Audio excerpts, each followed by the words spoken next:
In the box you get a soft case which is slightly padded, you get the flash gun itself, and you get a small little foot stand which you can use to stand the flash gun on. Now the upgrades between the Di866 Mark II and the Mark I version are that the Mark II version has a metal hot shoe foot, so it should improve the durability. This is a bit of a double-edged sword because of course now it means you may break your camera hot shoe rather than just breaking the flash gun hot shoe. But all in all, most of the camera manufacturers and flash manufacturers now use metal shoes, so this is going along with the normal trend. Also advertised with this Mark II version of the flash, there is a much quieter zooming mechanism. The zoom transmission has been modified. I've never used a Mark I version, so I can't tell you whether the Mark II version is any quieter. What I can say is it is quite quiet. You hardly notice it zooming at all. The third advertised benefit of the Mark II version is an improved wireless sensor up here underneath the Nissin logo. Again, not used the Mark I version, but all I can say is that wirelessly the Mark II version does detect the master flash very easily, even around corners, under tables, and when it's out of the direct line of sight. On the rear of the Di866 Mark II, you can see you've got a small postage stamp sized colour screen. You've got a set button along with a 4-way controller, a pilot light and an on-off button. Now if you turn the flash on, first of all you will come up with the 6 icons of the main screen. You've got the auto, TTL mode, you've got a manual mode, you've got a strobe mode, you've got the interesting wireless mode that works very well with the Canon EOS 60D and 7D.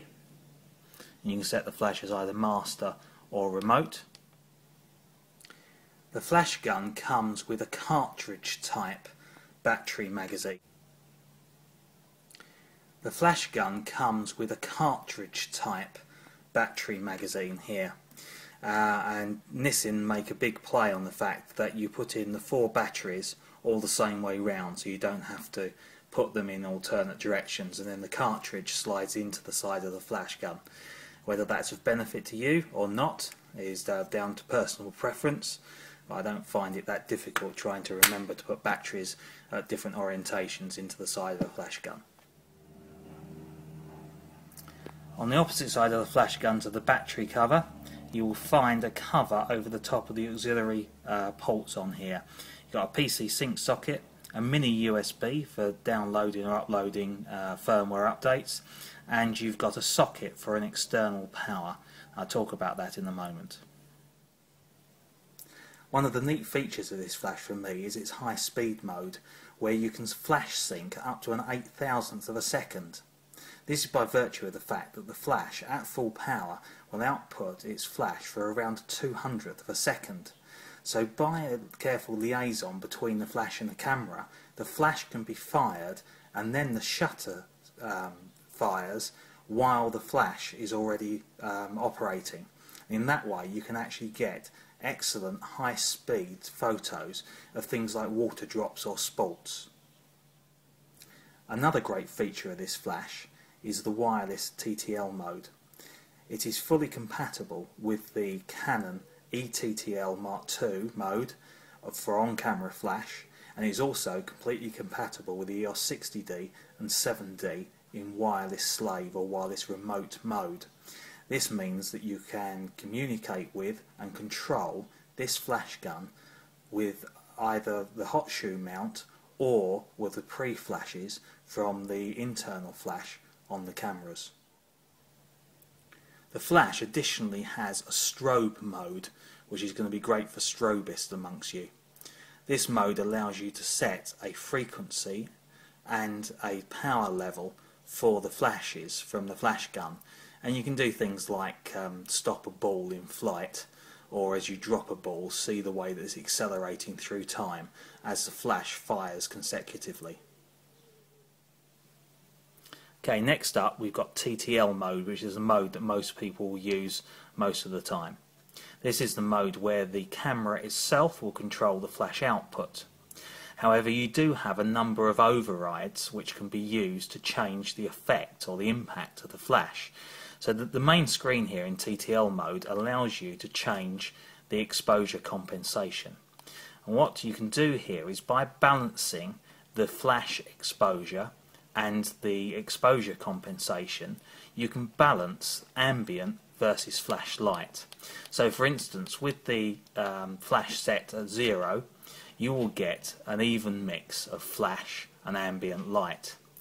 If you want a less harsh flash, you can dial in some negative exposure compensation for the flash and dial in an equal amount of positive exposure compensation on the camera, and that will balance out or increase the exposure of the ambient light and decrease the exposure of the flash to still maintain an evenly lit shot, but with a less harsh flash.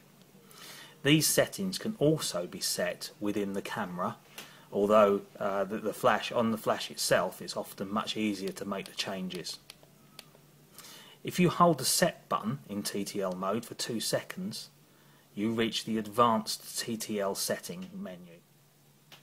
One point of note is that the flash exposure compensation, which you can dial in on the back of the flash, acts in addition to any compensation which you have set within the camera. What this means is, if you set -3 EV compensation on the flash gun itself, and then you dial in -3 EV on the camera, you will actually get -6 EV on the flash. So when you are trying to work out the balance between ambient and flash light, you need to take into account both the settings on the flash gun and those in the camera itself. Right, I've got a fresh set of rechargeable batteries in the flash here, and I've set it to manual mode, and I've set it to full power. Now if I push the pilot light button now, it'll discharge the flash. And now we can count while it recharges. You can see the pilot light is flashing red until it recharges. I'll do that once more.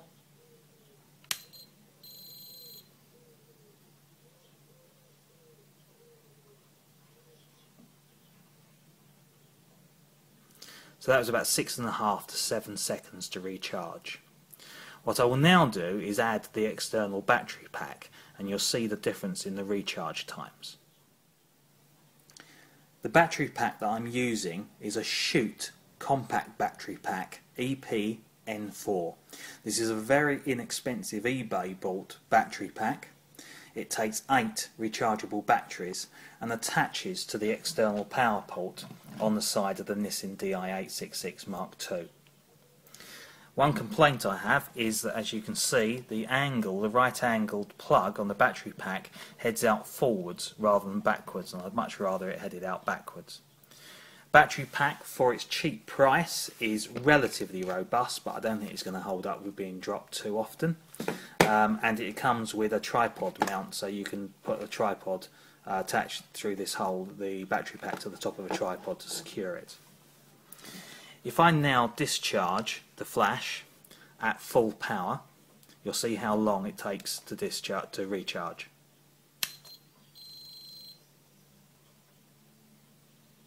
Yeah, that's about 2.5 seconds versus 6.5 seconds with the internal batteries.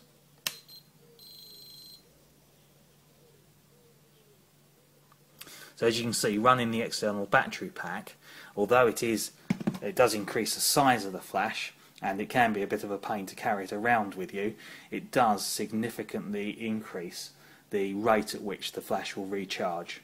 And the battery pack does come with a small wallet which you can attach to your belt, and then keep the battery pack in that. Okay, here we are with the flash mounted on the camera in standard TTL mode with no exposure compensation built in.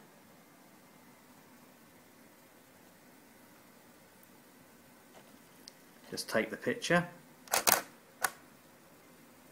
As you can see, there's a reasonably exposed picture there with the window behind blown out as the highlights. What I'll then do is wind up the exposure compensation to give us, so you can see it, +3. Do the same thing again, take the picture, and there you can see that now it's blown out a lot more of the highlights. And equally, if I wind the exposure compensation all the way down the other way,